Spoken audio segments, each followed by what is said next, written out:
Pisilin ang lemon sa pipino at tingnan kung ano ang mangyayari. Hindi ito sasabihin ng mga botika sa iyo dahil kung alam mo ito, titigil ka sa paggastos ng pera sa gamot. Kumuha ng kalahating maayos na hinugasang pipino at ilagay ito sa blender.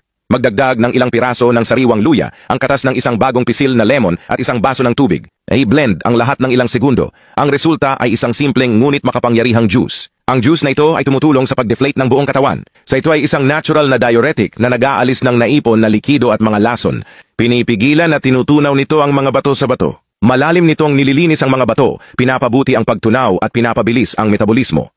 Pinapaganda nito ang balat, ginagawa itong mas malinaw, mas malinis at mas makinang. At pinapalakas din nito ang immune system. Nakakaunti lamang ang ibang pagkain na makakagawa nito. Pisilin ang lemon sa pipino at tingnan kung ano ang mangyayari.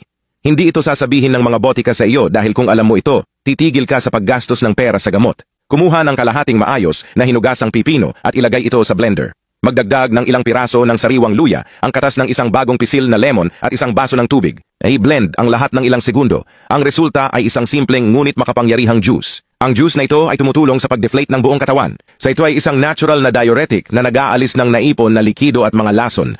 Pinipigilan at tinutunaw nito ang mga bato sa bato. Malalim nitong nililinis ang mga bato, pinapabuti ang pagtunaw at pinapabilis ang metabolismo.